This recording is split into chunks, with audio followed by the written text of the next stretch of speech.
Yo, welcome back to the Zira Culture Podcast. This is Season 3, Episode 2.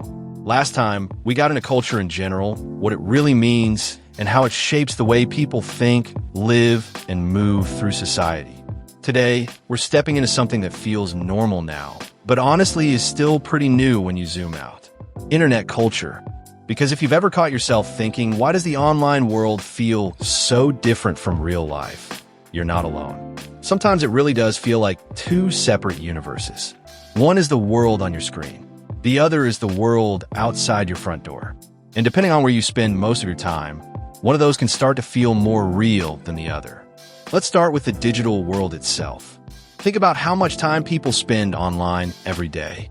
Scrolling, posting, liking, reacting, watching short videos back to back, jumping from one topic to the next, and yes, arguing in comment sections like it's a sport. For a lot of people, the internet isn't just a tool anymore. It's a place. And it's wild how the day starts now. You wake up, and before you even speak to someone in your house, you've already checked your phone.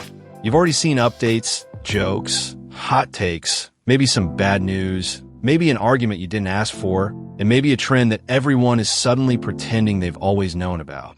In just a few minutes, you've already walked through a whole digital city. That's what the internet feels like, a giant crowded city where millions of voices are talking at once. Everybody wants their post seen, their opinion noticed, their moment to happen. And the louder it gets, the harder people push to stand out. Now let's talk about one of the main languages of that digital city, memes. People treat memes like they're just little jokes, but they're way bigger than that. Memes are basically culture on fast forward. They're one of the quickest ways ideas spread now. A meme can start as something tiny. One person posts it, a few people share it, and then suddenly it's everywhere. But here's the interesting part. It doesn't stay the same. People remix it, flip the meaning, add their own captions, use it in new situations. It evolves in real time. And if you think about it, that's how culture works. It spreads and mutates as it moves from person to person.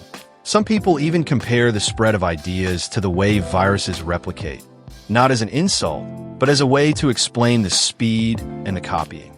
Memes replicate, phrases replicate, attitudes replicate, and the internet is the perfect environment for that kind of explosion. Another big piece of internet culture is identity. Who people are online can be very different from who they are in person. You've probably seen it.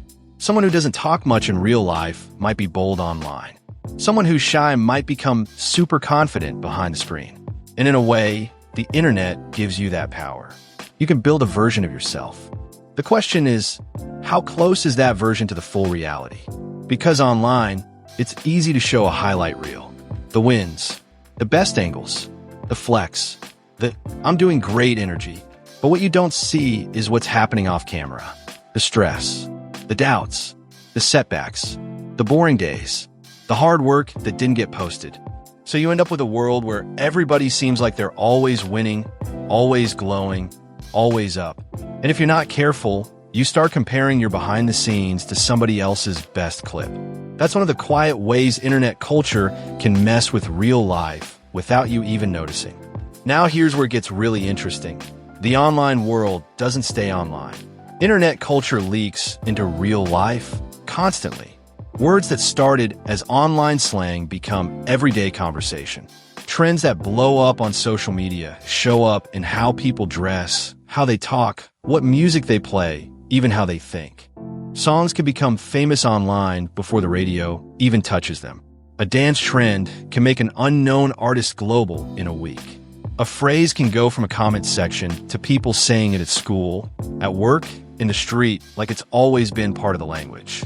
And at this point, it's not even accurate to say the internet is just influencing culture.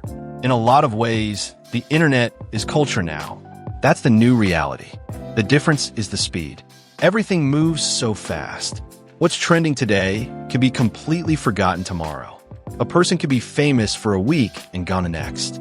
A topic can dominate your timeline for 24 hours and then vanish like it never happened. So here's the big question I want to leave you with. Are we controlling the internet, or is the internet slowly controlling us? Because it's not just people deciding what matters. Algorithms decide what you see. They decide what gets repeated. They decide what goes viral. They decide which voices are boosted and which ones barely get heard. When you think about that, it's deep. Because if something controls what you see all day, it can quietly shape what you believe is important. It can shape what you think everyone thinks. It can shape your mood, your opinions, even your sense of what real life is supposed to look like. That's it for Season 3, Episode 2. Next episode, we're talking about something a lot of people live by right now: hustle culture. The mindset that you always have to grind, always work harder, sleep less, chase success nonstop. But is that really the best path forward, or is it just a fast road to burnout? We're going to break it down next time. Until then, stay sharp, stay curious, and stay connected to the culture. This is the Zira Culture Podcast. Catch you in the next episode.